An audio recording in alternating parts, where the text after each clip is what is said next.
골로새서 2장입니다. 골로새서 2장.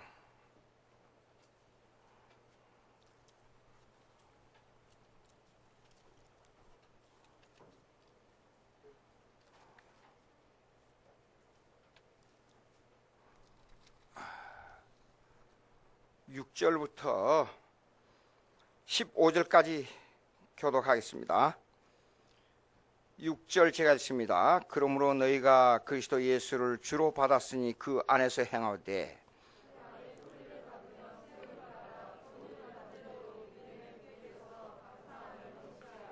누가 철학과 헛된 속임수로 너희를 사로잡을까 주의하라. 이것은 사람의 전통과 세상의 초등학문을 따름이요 그리스도를 따름이 아니니라. 너희도 그 안에서 충만하여졌으니 그는 모든 통치자와 권세의 머리시라.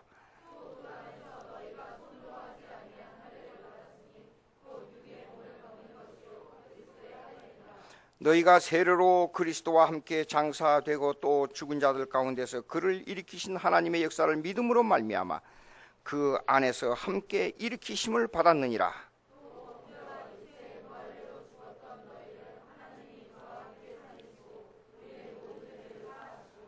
우리를 거스르고 불리하게 하는 법조문으로 쓴 증서를 지우시고 제하여 버리사 십자가에 못 박으시고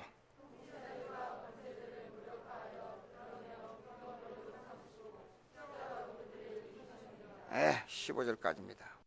지난번에 2장 7절까지 했어요. 근데 8절 보세요. 누가 철학과 헛된 속임수로 너희를 사로잡을까 주의하라 그랬지 않아요?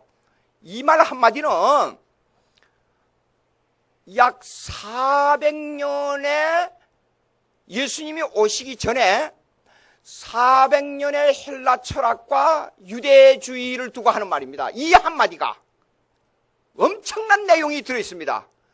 그래서 신학대학원에 들어가게 되면 중간사를 배워요. 중간사 속에 유대주의는 뭐이고 헬라주의는 뭐인가 하는 내용이 그 속에 들어있어요. 역사는 어떻게 이루어지는가, 사상적 배경은 뭐인가, 그게 중간사예요. 그러면 여기에서 철학과 헛된 속임수, 이게 뭔가 하는 배경을 좀 설명하면서 이 성경의 내용을 좀 설명하겠습니다. 자, 보십시오. 이 말이 나오기 전에 6절, 7절 우리가 지난 주일에 봤잖아요. 그 안에서 뿌리를 박으며 세움을 받아 교훈을 받은 대로 믿음에 굳게 서서 감사함을 넘치게 하라 그랬잖아요. 믿음에 굳게 서서 감사함을 넘치면은 어떤 일이 생기느냐? 철학과 속임수가 들어와도 안 넘어가요. 한국에 교리적 공부가 없단 말이에요. 교리적, 즉 신학적 입장이 약해요. 교회가 전부 카리스마로 목회하는 데 가서 일시적으로 은혜를 받으면 감사하고 떠들고 해가지고 교리적 공부가 없다 보니까 이단이 들어오면 그냥 막 넘어가 버려. 그러니까 신천지 같은 이 얘기 재밌는 게 있었어요. 지난번에 지난주인가 어느 교단에서 목회자 세미나를 해달라 그래서 한 100명 모였더라고요. 갔어요. 갔는데 지난주에 얘기했죠. 아주 기본적인 얘기를 했는데 목사님이 교리가 뭡니까? 그러고 물어봐요. 지금까지 그 충격이 남아있어요. 그 속에. 이렇게 되니까 신천지에 넘어가지 않아요. 막 넘어가는 거예요. 그냥. 그러니까 보세요. 철저하게 믿음에 굳게 서서 감사함을 넘치게 하는 것은 뭐냐 그러면 철학과 헛된 속임수에 안 넘어가게 하기 위해서 그래요. 그러면 초대교회 당시에 예수님 당시에요. 유명한 신학자가 있었어요. 그 사람을 파일로라 그래요. 파일로. P-H-I-L-O. P-H-I-L-O. 한국에서는 필로라 그러더라고요. 근데 발음을 파일로. P-H니까 F 발음이에요. F. 파일로. IMF가 아니고 IMF. 예? 그래서 파일로라는 신학자가 있었는데 이 사람은 뭐야 그러면 예수 그리스도교하고 헬라주의하고 헬라 철학하고 그 다음에 유대주의를 혼합하려고 했었어요. 혼합하려고. 그런데 제가 미국에서 오래 있다가 한국에 와보니까 기독교적 불교, 기독교적 유교, 기독교적 사마니즘이 그렇게 많아요. 여러분들은 잘 모를지 몰라요. 왜냐하면 문화 자체가 기독교 문화가 아니기 때문에 그런 거예요. 그래서 미국에서는 모든 종교를 다 인정해요. 옳다 그래요. 그런데 실제로 들어가면 전부 문화 자체도 기독교 문화, 생활도 기독교주의, 그 다음에 모든 생각하는 것이 기독교적이에요. 즐거운 일이 있으면 교회 안 나가는 사람도 오 마이 갓 할렐루야 그래요. 기독교 문화로 전부 꽉 짜여 있기 때문에. 근데 파일로는 유대주의하고 헬라주의하고 기독교하고 연합을 하려고 그랬단 말이에요. 노골적으로 그것을 시도한 학자입니다. 자, 그러면 철학과 헛된 속임수, 그러면 먼저 생각나는 게 헬라주의예요. 헬라주의. 헬라 철학입니다. 헬라 철학을 한번 생각해 봅시다. 서론에서 제가 약간 처음에 2번 설교할 때 약간 이걸 비쳤습니다. 그래서 오늘은 조금 더 헬라 철학에 대한 구체적인 내용을 하겠어요. 자, 헬라 철학의 개념이 뭐냐면 2가지로 크게 나타났어요. 2가지로. 당시에 파일로가 주장했던 겁니다. 2가지가 뭐냐면 첫째, 플라톤주의예요. 플라톤주의. 다음에 2번째로 아리스토텔레스. 여기서는 아리스토텔레스라 그러더라고요. 아리스토텔레스주의예요. 그러면 플라톤주의가 뭐냐? 그걸 종교적으로 얘기하고 신의 존재론을 얘기할 때는, 신의 존재론을 말할 때는 이데아론이라 그래요. 영어로 이데아론이라 그래요. 이데아론이 뭐냐 그러면 이렇습니다. 모든 만물에는 현상으로 나타나는, 이 현상으로 보고 느끼고 나타나는 리얼리즘이 아니고 그걸 갖다가 나미널리즘이라 그래요. 나미널리즘. 외국어를 많이 써서 또 미안한데 이거 봐요. 나미널리즘은 뭐냐면 유명론이라 그럽니다. 유명론. 이것은 중세 철학에 들어와서 11세기에 스콜라티시즘, 그러니까 스콜라주의, 학문주의 철학에서 다시 부활된 내용이에요. 유명론 실제로는. 근데 그 전에 이미 플라톤주의나 아리스토텔레스주의에서 철학에서 이미 그게 나타났던 겁니다. 그러면 이데아론이 뭐냐? 이데아론이 실제론, 보고 만질 수 있는 실제를 아주 쉽게 얘기하자면, 야, 이게 철학 얘기 나오니까 골치 아프네? 어떻게 이걸 쉽게 설명해야 될지 도저히 감당을 못하겠네요. 봐요. 여러분 이렇습니다. 이걸 어떻게 설명해? 달이 있다, 해가 있다. 그러면 해는 뭐예요? 해가 뭐냐? 이게 철학적 질문이에요. 해가 있다 그러면 그 철학적인 질문이 없는 사람들은 이래. 해가 있다 그러면 그 해 맞아. 끝이에요. 그렇죠? 근데 철학적 질문을 한 사람들은 뭐 해가 있다 그러면 해가 뭐요? 그래요. 그럼 해에서부터 왜 빛이 나와요? 해는 왜 돌고 있어요? 도는 이유가 뭡니까? 돈다는 것은 뒤에 힘이 있지 않습니까? 힘이 있다는 그 힘은 어디에서 나옵니까?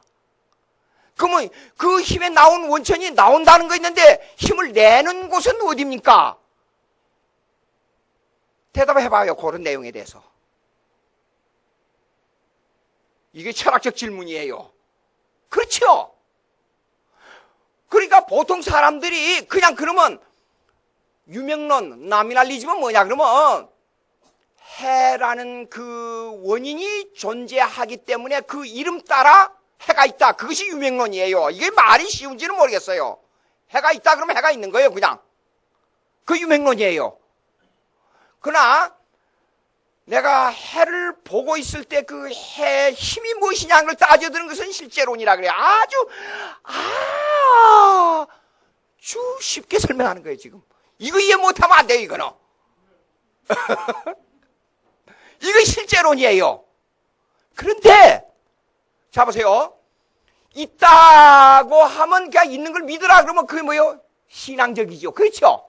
있다는 걸 믿으라. 그럼 신앙적이에요. 그걸 따지고 들면 합리적 이론을 가지고 있어야 돼요. 그렇죠? 이성주의죠.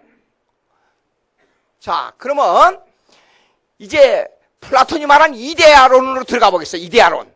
이데아론이 뭐냐 그러면 만물에는 힘이 있다. 그 힘은 뭐냐? 그걸 이데아라고 정하자.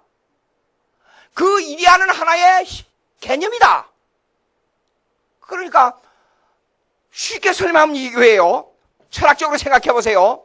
신의 관념으로 생각해 보세요. 나무가 그때는 나무라 그러면 과학적으로 지금 나무를 증명하고 있잖아요. 과학적으로. 근데 그 제자인 아리스토텔레스에 들어와서는 그걸 과학적으로 증명할 때에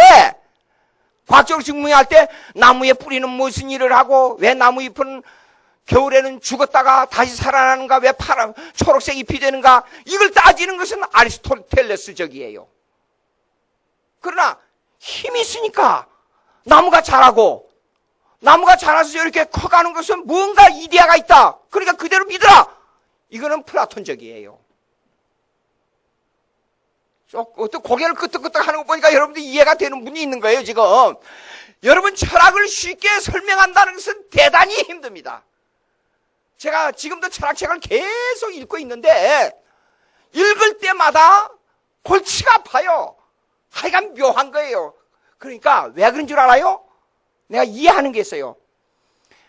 하나님을 바로 잡아야 되는데, 하나님이 그 속에 없으니까, 인간은 태어날 때부터 신의 관념을 가지고 태어났어요. 이마고 데이. 라틴어로 갖다 이마고 데이라 그래요. 신의 모양을 가지고 태어났다 그 말이에요.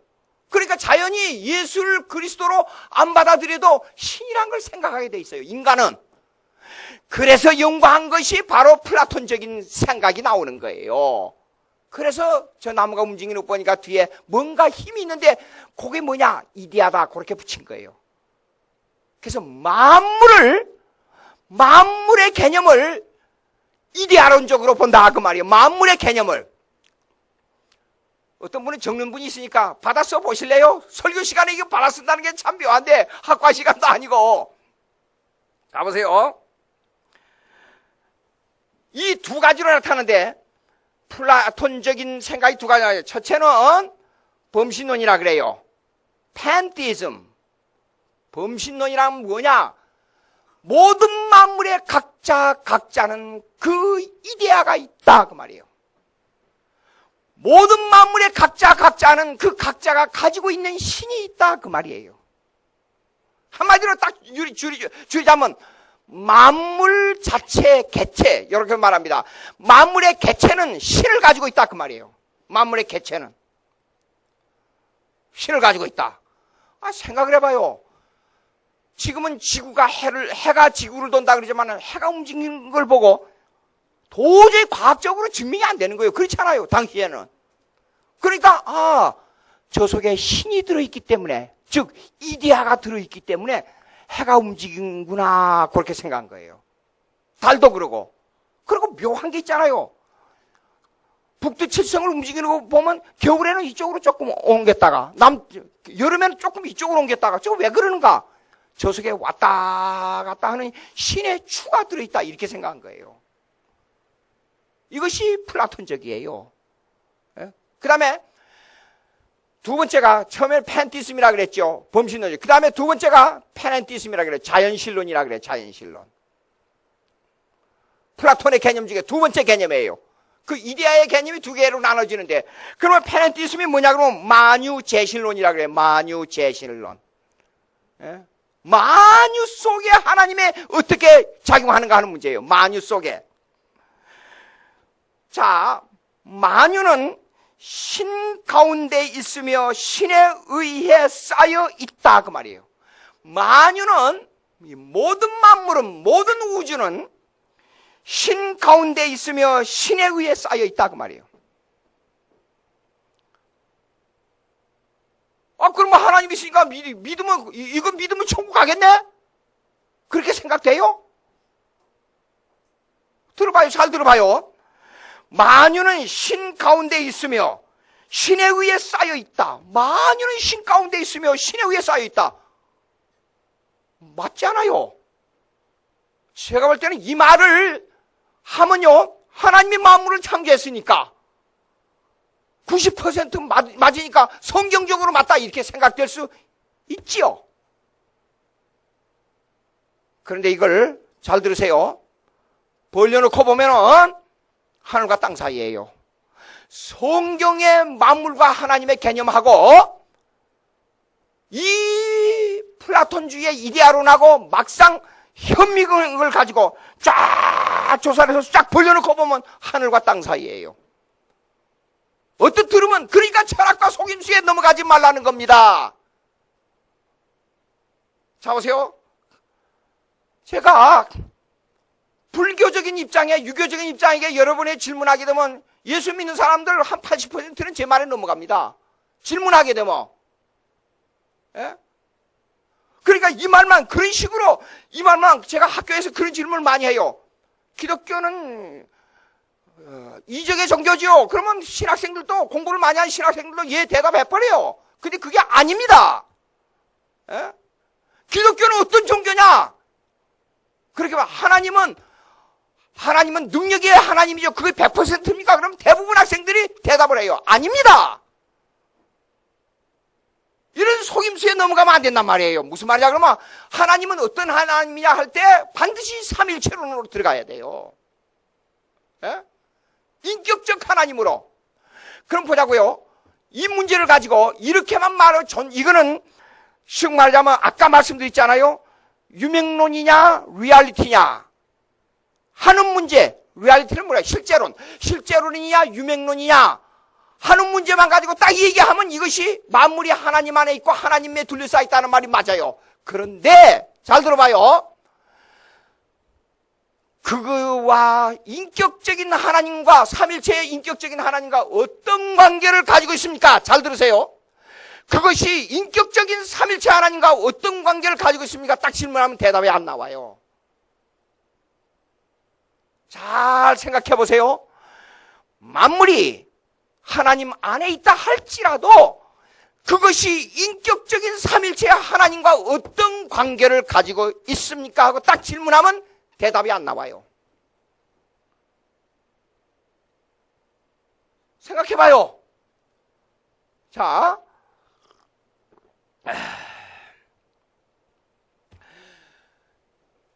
창조의 하나님은 이렇습니다.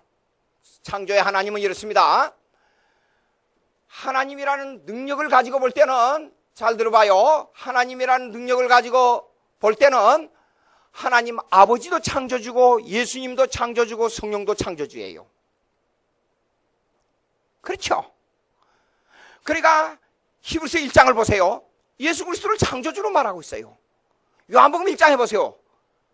예수 그리스도를 창조주라고 말하고 있어요. 그런데 인격적인 삼일체의 하나님을 가지고 구체적으로 따지고 들면은 인격적인 하나님을 가지고 삼일체론으로 구체적으로 따지고 들면 사역론에 있어서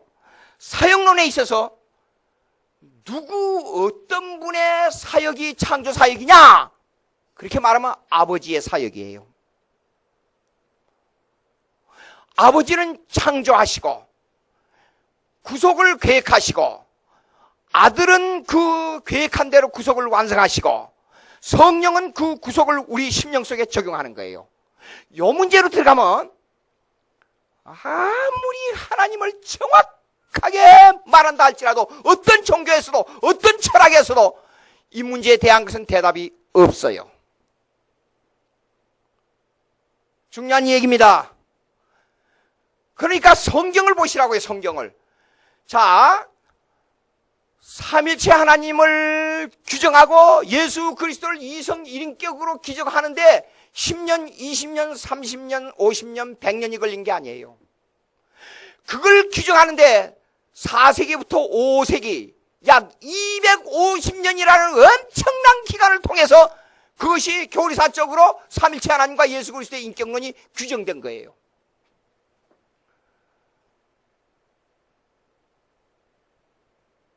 여러분 깊이 생각해야 됩니다. 하나님의 인격, 삼일체 하나님의 인격론에 대해서 제가 작년에 삼일체 하나님에 대한 사역과 그 인격론에 대해서 구체적으로 강조하면서 설명했습니다. 자, 그런데도 불구하고 헬라 사람들이 신의 관념을 가지고 있었어요. 강한 신의 관념. 왜냐? 플라톤주의 때문에 그래요. 그냥 애매하게 만물과 하나님의 관계를 생각한 거예요.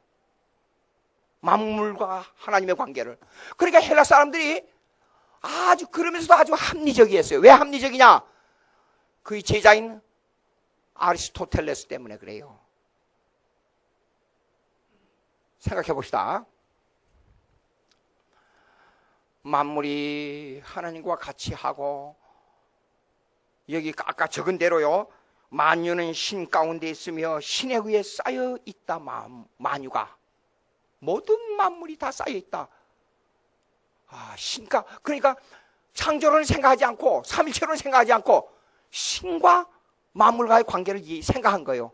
그러면 만물을 보고 신을 볼 수 있고 신을 보고 만물을 볼 수 있단 말이에요. 근데 이거 이렇게만 생각하니까 이거는 하나 메타피직스 뭐예요? 형이사학적이에요. 그러니까 좀 애매해요. 여러분 애매하지 않아요? 그냥 있다, 보고 있다. 그것보다도 그 속에 뭐가 들어있는가가 파보고 싶지 않아요? 파보고 싶어요. 그래서 이걸 합리적으로 파고드는 학문이 뭐냐? 그걸 규정하려고 하는 학문이 뭐냐? 그것이 아리스토텔레스적이에요. 신비의 세계를 논리적으로 파보고 싶다 그 말이에요. 그래서 과학이 발달되고 합리가 발달되고 헬라 문화가 발달된 거예요. 그래서 그거는 아리스토텔레스적이에요. 무슨 말이냐 한번 잘 보세요. 플라톤의 이데아론은 공중에서 떠돌아다니는 관념이에요. 그냥 생각하는 관념. 그러나 아리스토텔레스적이라는 말은 뭐냐 그러면 이 공중에 떠돌아다니는 신의 관념, 우주의 관념을 합리적으로 과학적으로 파고드는 관념이 뭐냐? 이데아론을 파고드는 관념이 아리스토텔레스적이에요. 이 두 가지가 헬라 사상의 기조를 이루고 있는 거예요. 헬라 사상에.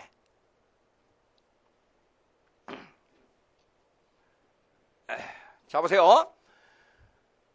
신의 관념을 이성적으로 생각한다 그 말이에요. 아리스토텔레스는 신의 관념을 합리적으로 생각한다 그 말이에요. 그러니까 두 개가 존재해요. 한쪽에서는 신을 섬기는 생각에 무지하게 파고들어 있고 한쪽에서는 합리적으로 이성적으로 그걸 따지고 드는 생각이 무지하게 파고들어 있단 말이에요. 즉 무슨 말이냐 한번 보세요. 형이사학적인 플라톤의 생각을 이 말이 어려워서 골치 아프네. 형이상학적인 플라톤의 생각을 실제론적으로 생각하는 것이 아리스토텔레스라 그 말이에요.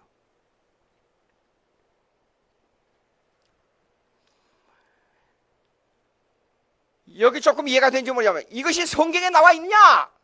성경에서 논쟁이 됐느냐? 성경에서 문제가 된 것이 있느냐? 지금부터 찾아냅니다, 지금. 근데 이런 생각을 구체적으로 파고들지 못한단 말이에요, 우리가. 왜냐? 중간사를 깊이 공부하지 않으면 이거 못 파고든단 말이에요. 성경에 있는 내용이 아주 명백하게 성경에서 규정하고 있는데도 이걸 모르고 있단 말이에요. 에? 골로새서 2장 20절 한번 읽어보세요. 2장 20절. 2장 20절. 요거는 이제 서로만 얘기하는 겁니다. 다 같이 있습니다. 시작. 너희가 세상의 초등학문에서 그리스도와 함께 죽었거든 어찌하여 세상에 사는 것 같이 규례 순종하느냐. 여러분 이렇습니다.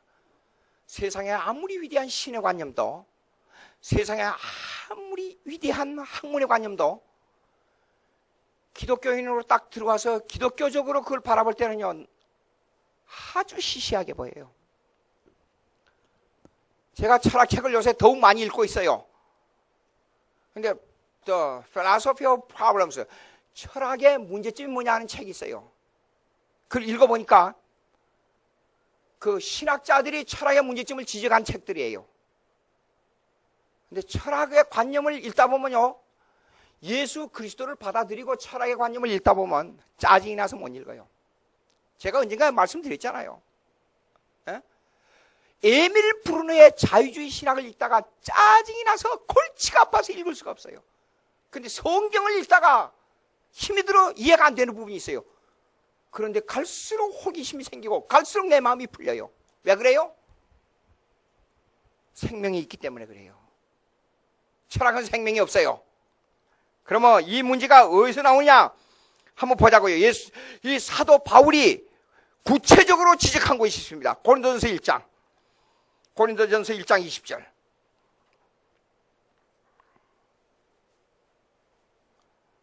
고린도전서 1장 20절.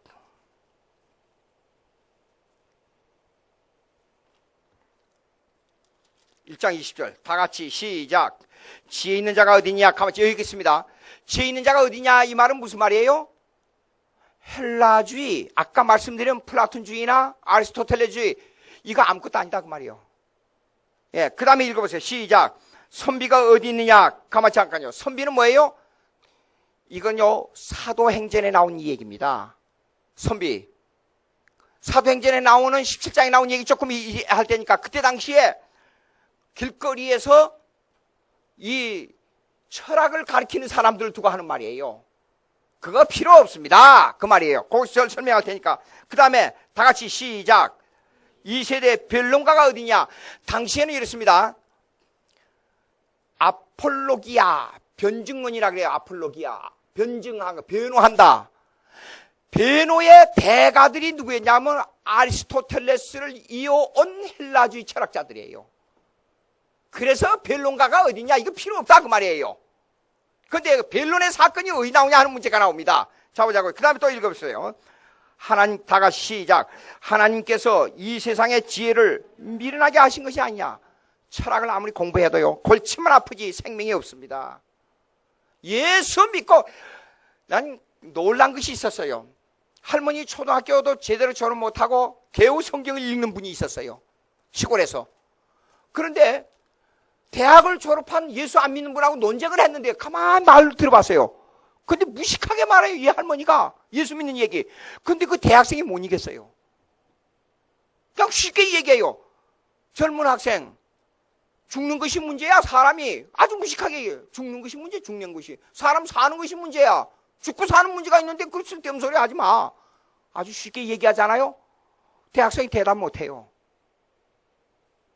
묘한 일이에요, 이거요. 그러니까 사도 바울이 하는 말이 이게 맞는 거예요. 보세요. 지혜 있는 자 없어. 예수 믿는 사람 앞에서는. 선비, 철학 가르치는 사람 필요 없어. 예수 믿는 사람 앞에서는. 그 변론가, 내가 아무리 논쟁을 잘해도 예수 믿는 사람 앞에는 필요 없어. 예? 그 다음에 하나님께서 이 세상의 지혜를 미련하게 하신 것이 왜냐?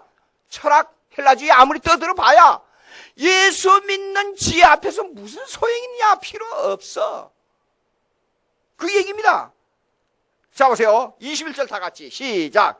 하나님의 지혜에 있어서는 이 세상이 자기 지혜로 하나님을 알지 못함으로 하나님께서 전도에 미련한 것으로 믿는 자들을 구원하시기를 기뻐하시다. 자 보세요.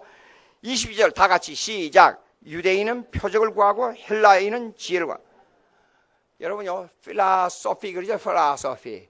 그러면 헬라말로 소피아라는 말이 유추돼서 나온 말입니다. 그러면 소피아라는 말은 지혜라는 말이에요. 헬라어로. 지혜. 이게 지혜의 학문 필요 없다 그 말이에요. 여기에 지금. 유대인들은 표적을 구해요. 왜 그래요? 갑자기 메시아가 와서 로마를 쳐부수고 자기 나라를 세계 우뚱가는 나라로 만들어달라 이게요. 정치적 메시아. 근데 헬라 사람들은 그때 당시에 뭐였으냐? 자, 잘 생각해봐요. 질문을 해보겠습니다. 질문을. 어떤 질문을 하느냐? 지혜는 뭐에 필요합니까? 지혜는 보세요. 우리가 지혜 말하면서 지식과 지혜를 깊이 생각을 안 했어요. 철학적인 생각을 안 했다 그 말이에요. 대답이 안 나오는 것은. 왜 지식이 필요합니까? 왜 지혜가 필요합니까? 그러면 지식은 뭐이고 지혜는 뭡니까? 예? 제가 어렸을 때 이런 질문을 한 거예요. 제 자신에게. 제가 여러분들에게 말씀드린 게 자꾸 번복할지도 몰라요. 죽음이 뭐냐, 이게, 죽음이.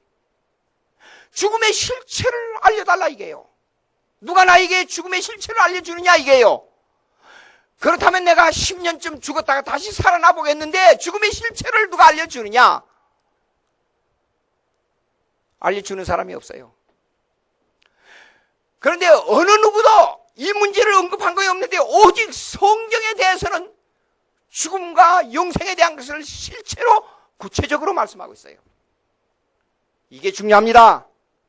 이게. 그럼 지혜가 뭐냐, 이게요, 지혜. 지혜가 뭐냐? 그럼 지혜는 왜 필요하느냐? 지혜는 무엇인데? 지혜는 왜 필요하고? 지혜는 어디서 오며? 지혜는 어떻게 구성되느냐 하는 문제가 나와요. 그래서 구약을 읽어보니까 이런 게 있어요. 세 가지 지혜 문제가 나와요. 세 가지 지혜의 문제가. 첫째, 잠언이에요, 잠언. 잠언을 제가 읽으면서 전부 종합을 해보니까 이런 문제가 있더라고요, 지혜가. 믿는 성도로서, 하나님의 자녀로서 인간하고 인간의 관계를 어떻게 바르게, 그리고 슬기롭게, 그리고 정직하게, 그리고 성공적으로 이끌어가느냐, 이게 잠언이에요. 두 번째, 전도서가 있어요. 전도서. 전도서는 하나님과 나와의 관계에 있어서 어떻게 관계 설정을 바로 하고 슬기롭게 정직하게 바르게 살아가느냐, 요게 전도서에 보니까.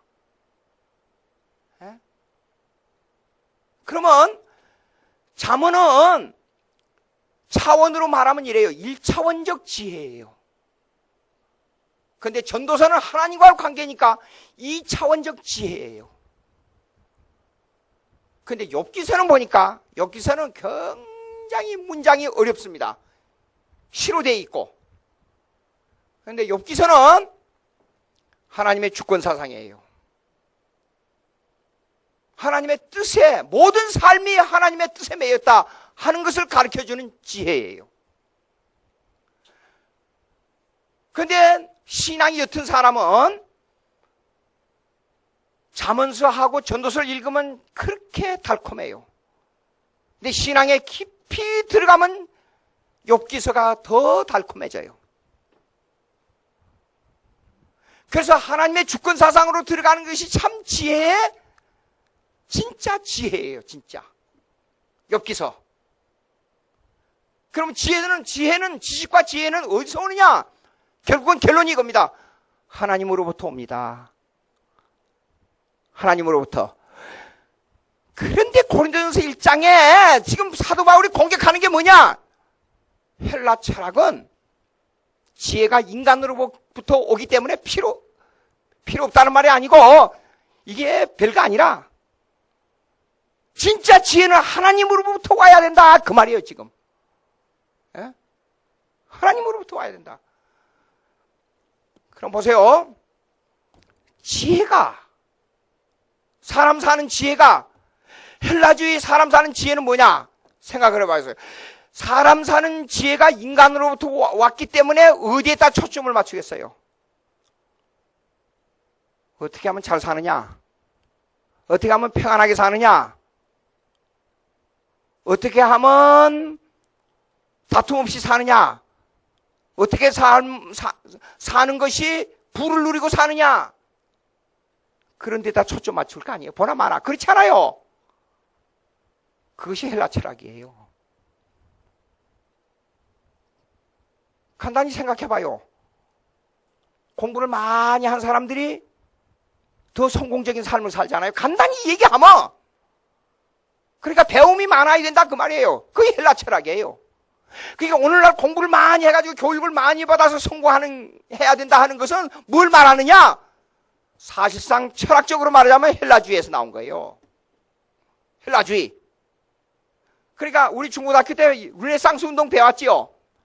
르네상스 운동은 이렇습니다.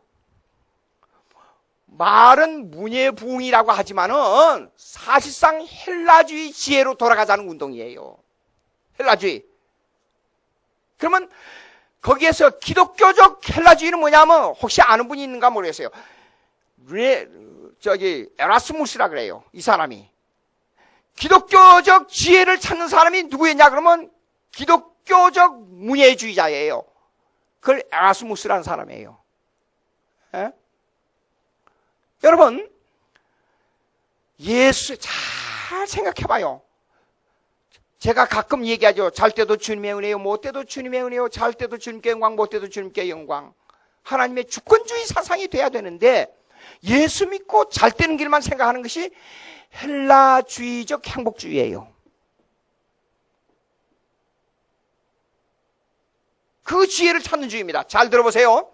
근데 이게 성경에 있느냐? 이게 성경의 구체적 논쟁이 나온단 말이에요, 이게요. 그러면 신의 관념엔 플라톤주의에서, 플라톤주의는 그러니까 철학이면 수직적 관념이에요. 수직적 관념. 근데 수평적 관념의 지혜를 찾는 것이 뭐냐? 아리스토텔레스주의예요. 공부를 잘하고 공부를 많이 하고 지혜를 생각하고 도덕윤리도 생각하고 과학적 이념도 생각해서 세상을 잘 해석하고 그러므로 말면 내가 공부를 많이 해서 남보다도 뛰어나고 어떻게 행복하게 살고 어떻게 바르게 사느냐 하는 공부를 했단 말이에요. 당시 헬라 사람들이 모여가지고. 사도행전 17장 한번 찾아봐요. 사도행전 17장.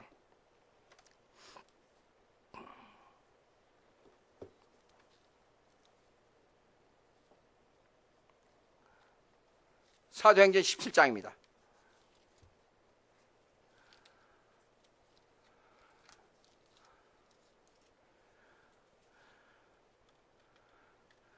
몇 절이냐 그러면 사도행전 17장이요 18절입니다.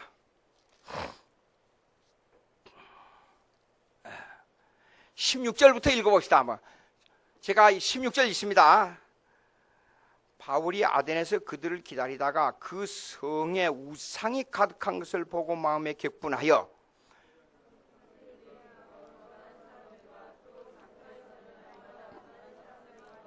변론하니 그랬죠. 잘 들어보세요. 제가 자 보세요. 우상이 가득한 것을 보고 그랬어요. 이 우상주의는 헬라주의에서 나온 종교사상입니다. 아까 플라톤이 뭐라고 그랬죠? 모든 만물의 개체 속에 신이 들어있다 그랬죠. 조용하게 쳐다보기만 하세요. 그 다음에 만유를 안고 계신 하나님 만유 제실론 얘기했죠. 그러면 헬라 사람들은 이 사상을 받은 사람들은 가장 많은 신을 섬기는 주의가 뭐냐면 당시에 태양신이었어요. 태양신으로 말미암아 그것이 로마가 세계를 점령한 4세기까지 일어난 사건이 있었어요. 여러분 혹시 이 얘기 들은가 모르겠어요. 콘스탄틴 대제란 말 들었는지 모르겠어요. 중고등학교 다니는 학생들. 콘스탄틴 대제가 어떤 사건이 있었냐 그러면 태양신을 잘 섬기는 로마 정부를 대변할 때 역사적 사건을 정확하게 말해주는 사람이 누구냐 그러면 콘스탄틴 대제예요. 태양신. 태양이 떴다가 가고 매일 그렇게 하니까 저걸 신으로 생각한 겁니다. 그것은 태양이라는 개체 속에 들어있는 이데아론으로부터 나온 거예요. 그것을 헬라 사람들이 섬기고 있었고, 달신을 섬긴 사람, 별신을 섬긴 사람, 나무신, 무슨 신, 바다신 다 섬기고 있었단 말이에요. 그 중에 태양신을 가장 많이 섬기고 있었어요. 근데 겨울이 되면 태양이 추워지지 않아요. 그거는 이 자전과 공전 때문에 생기는 것인데 그걸 과학적으로 그때는 증명이 안 됐었어요. 그래서 그 신을 섬기는 사람들은 겨울이 되면 여름에 뜨거운 태양을 다 소모하고 태양 신이 힘이 약해져서 태양이 죽어간다고 생각했어요. 그래서 가장 해가 짧은 날 12월 지금은 3일, 4일로 되지만 12월 25일부터 태양신 축제를 올린 거예요. 그러니까 그 축제를 일주일 동안. 그래서 1월 1일부터 그 축제 때문에 1월 1일부터 해가 조금 길어지지 않아요. 낮이. 그래서 태양이 살아난다고 생각한 거예요. 근데 당시에 로마 정부에서 황제실에서 가장 착하고 정숙한 여자들을 찾았어요. 황제 부인을, 그런 사람들을 드려야 되겠다 생각한 거예요. 핍박하면서도, 기독교를 핍박하면서도 가장 성숙하고 가장 조숙한 여자들을 찾으니까 기독교인들이라는 걸 알았어요. 그래서 들은 것이, 그 여자가 누구냐면 콘스탄틴 대제의 어머니였어요. 품에 안고 그 콘스탄틴 대제에게 계속 기독교를 교육한 거예요. 예수는 하나님의 아들이다. 근데 기독교인이 되고 보니까 로마 모든 나라에 엄청난 신이 들어있다는 걸 알았어요. 그래서 때가 돼서, 어느 한 때가 돼서 기독교를 국교로 선포를 해버렸어요. 이 황제가. 문제가 생겼어요, 문제가. 12월 25일만 되면 태양신을 섬기는 축제를 하는데 이걸 어떻게 없앨까 생각한 거예요.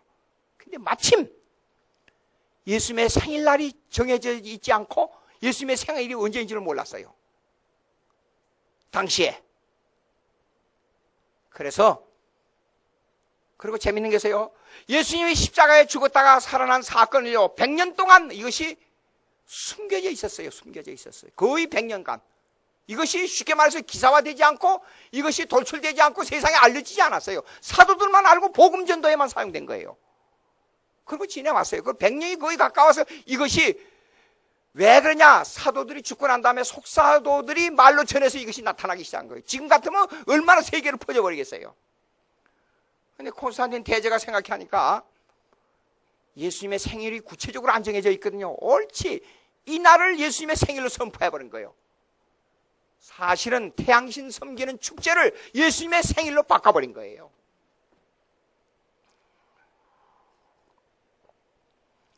날짜를 계산해서 전부 보니까 2월 말 아니면 3월 초, 3월 초 아니면 4월 초가 예수님이 태어난 날로 계산될 수 있어요. 근데 12월 25일로 정한 거예요. 그래서 이걸 잘 생각하세요. 여호와 증인들은 이걸 예수님의 생일을 생일날도 아닌데 지킨다고 우리를 공격합니다. 그래서 그래요. 예. 그러면 우리는 뭐냐면 그런 역사적 배경을 알고 있기 때문에 예수님의 태어난 것을 우리가 그냥 지키는 것뿐이지 날짜를 지키는 게 아니에요. 앞으로 나옵니다만 안식일 문제도 마찬가지예요. 안식일을 꼭 지켜야만 지키는 게 아니라 주일 한 날을 정하면 되는 거예요. 그것이 신약적으로, 구약에서 신약적으로 바꿔진 겁니다. 나중에 설명하겠어요. 자, 이거 한 예를 들었습니다. 그러면 여러분 중동을 방문해봐. 앞으로 이제 나이가 들어서 좀 경제적인 여유가 있으면 중동을 방문해보세요. 별 궁전이 무슨 궁전, 무슨 탑, 무슨 수없이 많아요. 왜 그래요? 로마 시대 때 헬라주의 신을 섬기는 사상 때문에 그런 거예요. 그것은 플라톤 사상에서 나온 겁니다. 이데아론, 만물의 신, 개체의 신을 섬기고 있는 그 생각에서 나온 거예요. 그래서 궁전이 많고 신전이 많고 뭐이 많고 그들이 엄청나면 불가사의한 일들이에요. 이 사람들이 이걸 어떻게 지었을까? 깜짝 놀라요. 예?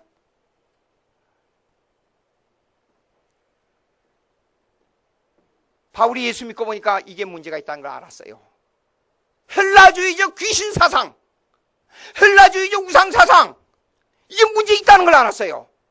그런데 여기에다가 지혜를 얻는 사상을 가지고 잘 살고 바로 살고 평안히 살겠다는 철학 사상이 들었다는 걸 알고 있었어요. 이렇습니다. 모든 종교는 섬기는 사상 뒤에 철학 사상이 들어있습니다. 불교는 누구를 섬기는 데 있어서의 도덕이 있죠. 그 도덕은 철학을 배경으로 하고 있는 겁니다. 예? 윤리를 배경으로 하고 있는 겁니다. 자 보세요. 우상이 가득한 걸 보고 마음에 격분하여 그랬어요. 아, 이게 문제가 있구나. 바울과 실라가 잡혀가지고 왔잖아요. 근데 우상을 섬긴 사람에게 박수하는 사람을 귀신을 쫓아내줬어요. 근데 왜 때리고 감옥에다 집어넣었어요? 그것은 로마 정부에서 헬라주의의 우상 섬기는 것을 모든 나라들은 당시에는 옛날이니까 2000년 전이잖아요. 한 나라, 한 군, 한 지역이 전부 우상이 하나씩 있었어요. 그러니까 우상을 섬기는 것이 직업이 딱 돼 있기 때문에 박수하는 사람을 귀신을 쫓아내면 남의 직업을 뺏었다는 합법적인 문제가 고소 사건이 벌어져요. 그래서 귀신을 쫓아내서 남의 직업을 침해했다는 제목으로 바울과 실라를 감옥에 가두고 막 때린 거예요. 원인이 그래. 사도행전 보세요. 사도행전 16장 이후에.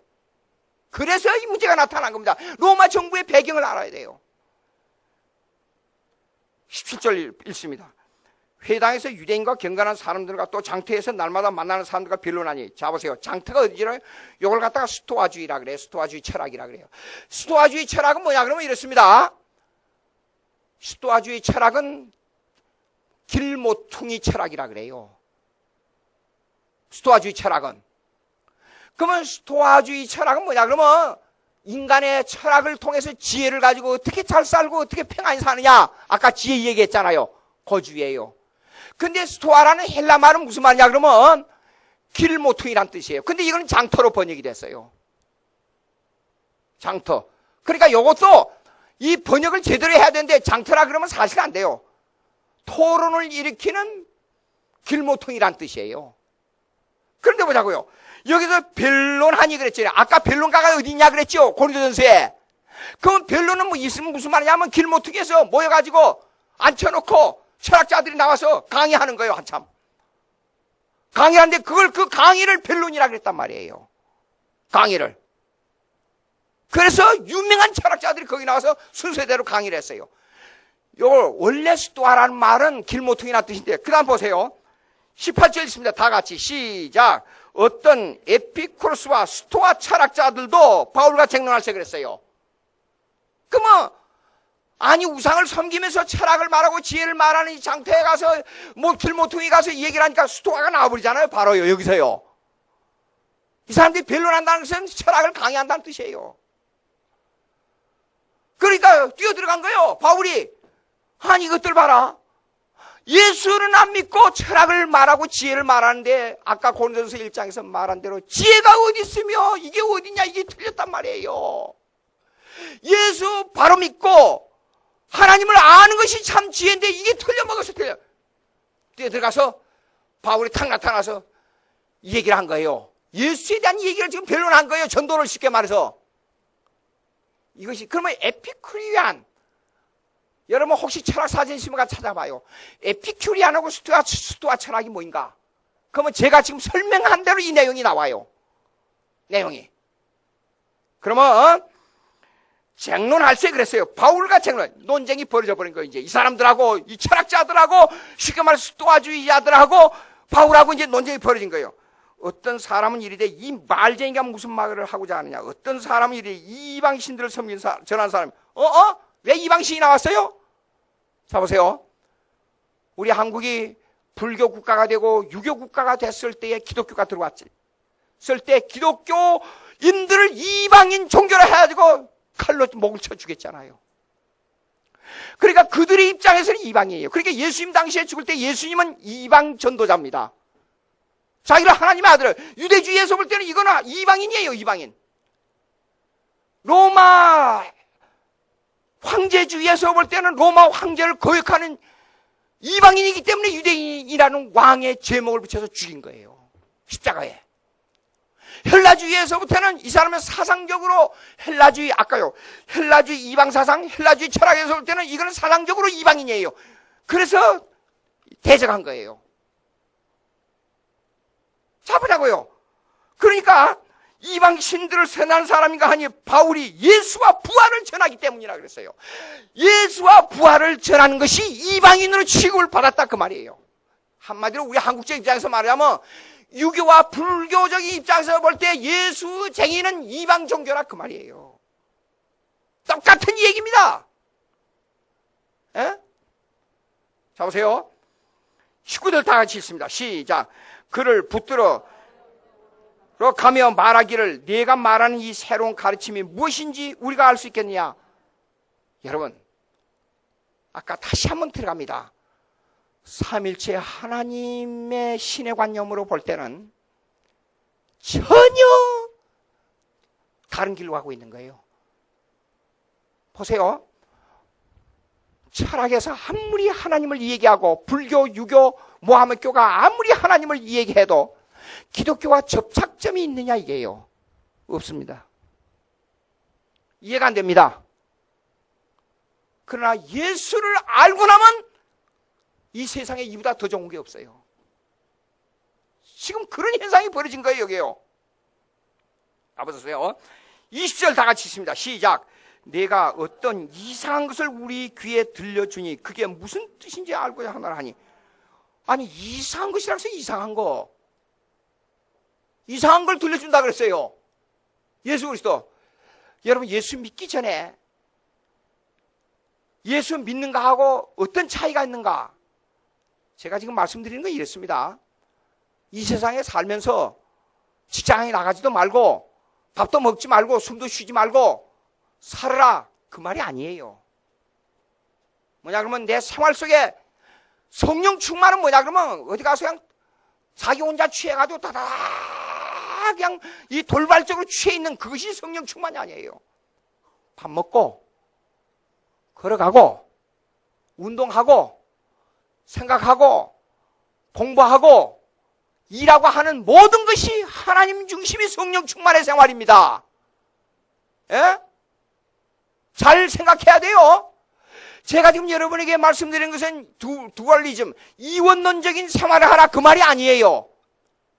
일반은총, 우리에게 먹을 걸 주고 숨 쉴 수 있는 것을 주신 것은 예수 믿는 사람이나 안 믿는 사람이 똑같이 생활하게 되는데, 이 똑같은 생활 속에서 예수 믿는 사람은 하나님이 중심의 생활을 하고 예수 안 믿는 사람은 쉽게 봐서 이때 당시로 말하자면 헬라 미신주의, 헬라 철학주의 생활을 한다 그 말이에요. 예? 근데 여기 보세요.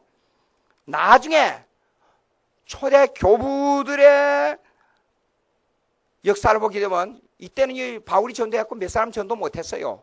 그런데 이 제자들이 감독이 나오고 교부들이 나왔어요. 초대교회 교부들 신학을 보면. 그러니까 지식인들, 사도 바울은 유대주의도 정확하게 알고 있는 대학자요, 헬라주의도 정확하게 알고 있는 대학자였어요. 그러니까 이 지식인들에게 스토아주의, 헬라주의 철학자들을 전도하니까 소수의 전도를 했지만 이 사람들이 나중에 많은 인물들을 키워낸 역사가 나옵니다. 근데 보세요. 24절 보겠습니다. 24절. 다 같이 시작. 우주와 그 가운데 있는 만물을 지으신 하나님께서 천지의 주제시니 손으로 지은 전에 계시지 아니하고 또 무엇이 부족한 것처럼 사람의 손으로 섬김을 받으시는 것이 아니니 이는 만민에게 생명과 호흡과 만물을 지니주신 이십니다. 이거 간단한 문장 같이 보이지요? 근데 아까 제가 설명한 내용들이 이 속에 다 들어있습니다. 잘 들어보세요. 플라톤주의의 철학사상을 가지고 만물을 통해서 하나님을 안다고 가정하십시다. 하나님의 존재는 알아요. 하나님의 존재는. 근데 창조주를 알 수 있어요? 아니에요. 지금 그걸 변호하는 겁니다. 아까 삼일체론 얘기했죠. 창조주 사역자가 누구냐? 하나님 아버지예요. 플라톤주의로는 안 돼. 그걸 알 수 없어. 그 말이에요. 손으로 만든 거 가지고 섬겨봐. 그걸 하나님이라고 해봐. 그건 아무것도 아니야. 헬라주의 지혜 그건 아무것도 아니야. 무슨 쓸데없는 소리 하고 있어. 창조주 하나님을 알아야 돼. 삼일체 하나님을 알아야 돼. 그겁니다 지금. 예? 그러니까 사도 바울이 골로새 교인들을 향하여 이런 속임수에 넘어가지 말란 말이에요. 말이 비슷하게 들린다고 해서 창조주 하나님을 아는 게 아닙니다. 하나님이 있다 그래서 삼일체 하나님을 아는 게 아니란 말이에요. 정신 차리라 그 말이 정신 차리라. 여러분 잘 생각해야 됩니다. 똑같이 예수 믿는다고 예수 똑같이 말하지만은 그의 교리가 뭐냐, 뭘 가르치고 있느냐, 어떤 걸 말하느냐 이게 아주 중요하단 말이에요. 에? 다시 한번 골로새서로 넘어가 보세요. 에?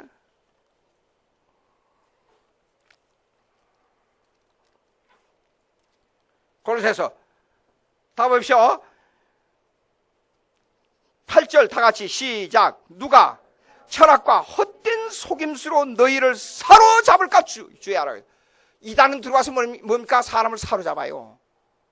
헛된 속임수로 사로잡는다고 말이에요. 넘어가면 안 됩니다. 여러분, 제가 다시 말씀드립니다. 교리 공부 잘해야 됩니다.